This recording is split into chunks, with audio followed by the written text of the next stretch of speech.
Hi and hello! My name is Cass, and welcome to my channel where I read a lot of books and I talk about them.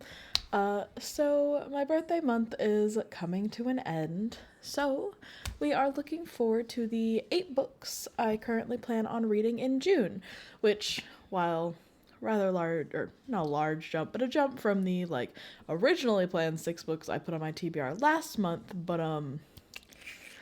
far below what I ended up actually reading last month. It was a very big reading month last month. We'll talk more about that in my wrap-up video next week, because it's still technically May, and there are more books for me to read in that week. Without further ado, let's get into the TBR for June. First up, we have, you will never guess, a duology. I really like my duologies this year, apparently. So I will be kicking off the month with A Tempest of Tea and A Steeping of Blood by Hafsa Faisal. I don't know if I pronounced that correctly, but as you may know, if you've been following my channel for any particular amount of time, I love tea. I go to a local tea house about once a week, where I sit, I drink a few pots of tea, and I read books. I like to stay pretty close to the owners at this point, and they know to expect me almost every week, except when I'm, in tech or out of town. So my grandma recommended me this duology, and I decided to give it a try. In case you can't tell, she recommended it because tea. So this duology is about Arthi.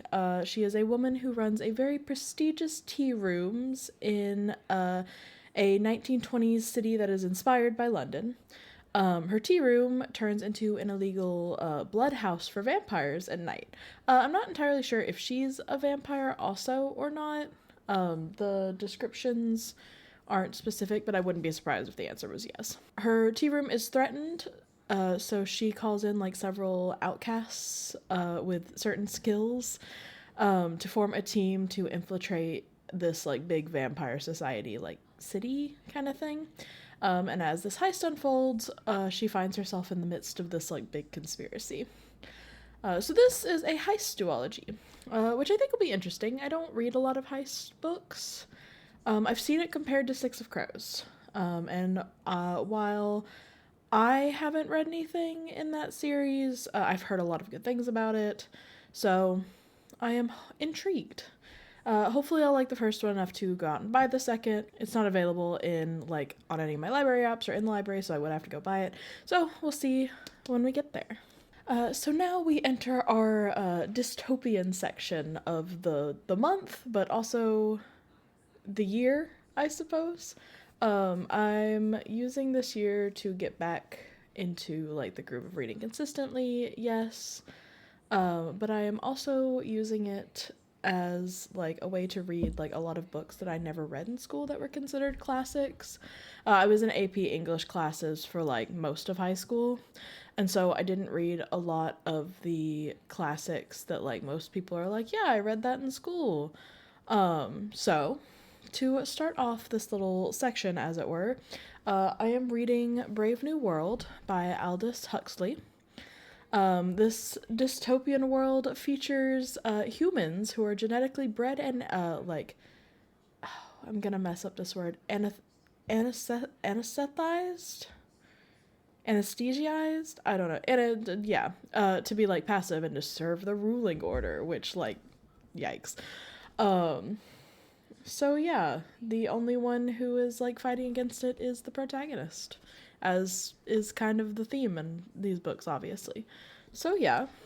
And then next up, we have the classic Fahrenheit 451 by Ray Bradbury. This one is set in a dystopian where all literature and books are burned. Whew. The main character, his name is Guy, is a firefighter who burns books without questioning it, until one day he meets a new neighbor who introduces him to a world of the past where people didn't live in fear, and a potential for a future where people could be free. This one kind of hits particularly hard now. And back then, of course, too, but now too, because how much book banning is happening and being attempted in the US where I live, especially in like southern and Republican led states. Like, just look at Florida and everything that like they're trying to ban there and the constant efforts. Like, yeah, it's particularly important, I think. And to wrap up this little section, we have another George Orwell book. That's right. We are reading 1984, one of the most iconic classic dystopians ever written. A lot of the words we use now to describe like government overreach comes from this book, like, you know, Big Brother. This book is about the protagonist pursuing a forbidden affair in a world controlled by a government that restricts not just information, but also people's thoughts and memories. So, yeah. We've got quite the trio here. All three of these books are unfortunately quite relevant today, which means it's more important than ever for me to finally read these. Obviously, outside of, Brave New World, which I had never heard of until my dad recommended I read it this year. But just through pop culture osmosis, I know a lot about 1984 and Fahrenheit 451. But I've never actually read them, so it'll be good to actually read them. And so I will. And because we are not letting up on the like darker books this month, let's move on to the next. So I will be reading another short story collection. This will be my second short story collection this year so far. The Bloody Chamber and Other Stories by Angela Carter. This collection is focused on feminist retellings of classic fairy tales that also have quite the dark twists. The Bloody Chamber, is a Bluebeard retelling.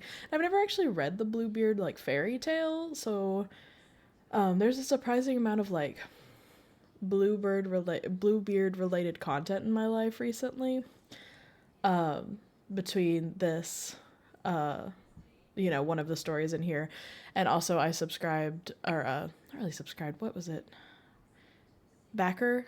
I like backed a project all about the Bluebeard retellings. So yeah, there's a lot of Bluebeard in my life this year. But we're losing the plot. I love fairy tales. So I think this should be a fun group of short stories for me, especially since I love some darker fiction. I've been really into some darker stuff recently, like reading wise. So yeah, I think it should be fun. I will have to pick, like, either buy this one off thrift books or pick it up from a bookstore, because the library doesn't have it, but never a bad thing to own a fun little thing of short stories. Speaking of fairy tales, we've got another retelling next with Mona Awad's Rouge. This will be my first Mona Awad book, but I do have both Bunny and the sequel to Bunny on my list for the fall, I think. But this one is about a woman named Belle who is obsessed with skin and skincare. When her mother dies, Belle goes to like handle her affairs, including, it turns out, a lot of debt. A woman in red appears at the funeral and offers Belle a clue as to like what her mom was up to and where all this debt came from. And Belle follows it and finds herself at this like culty spa her mom was obsessed with. And she starts to uncover why she and her mother are both so obsessed with beauty. Man, I love some gothic fairy tale retellings.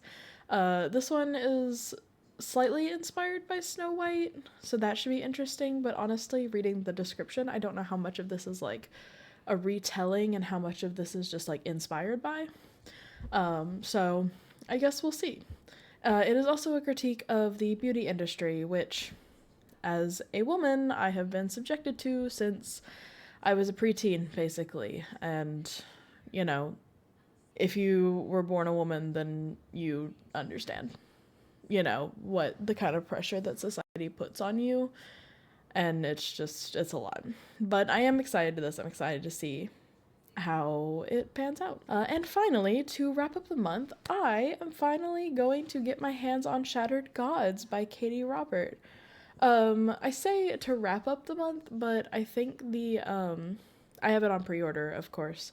And supposedly it's arriving like at the beginning of June for me. So this may be like the second or third book I read this month, or for June. But we'll see. I don't know what's up with that. But this is the final book in the Dark Olympus series, and it features the relationship between Hermes, Atlantia, and the main villain Circe. So that makes it extra exciting. I'm excited to see how this turns out. I think this was on my list of most anticipated books that haven't been released yet earlier in the year, because I've been reading this series for like at least a couple years now, and I'm excited to see the conclusion.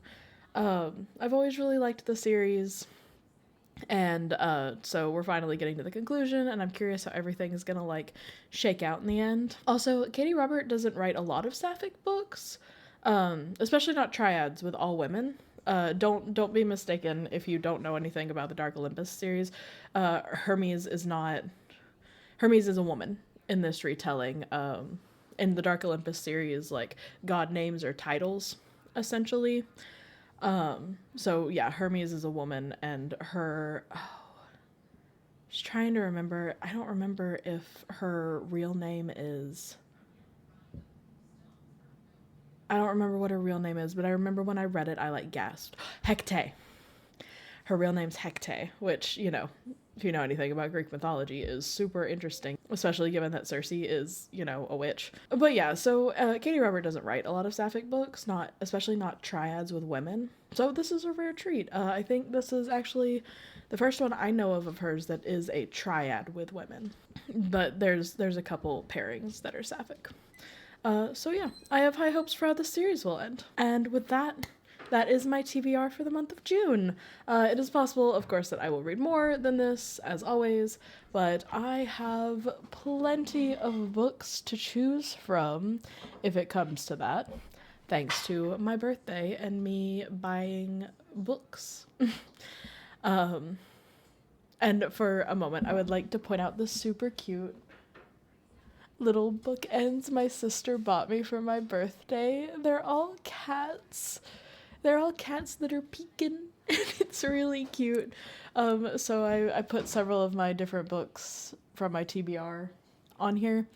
You can see the big blank spot. That's where all the books I just showed you for next month came from. But yeah, so anyway, thank you for watching. Leave a comment if you want to chat further about books, and I will see you in the next one. Bye-bye!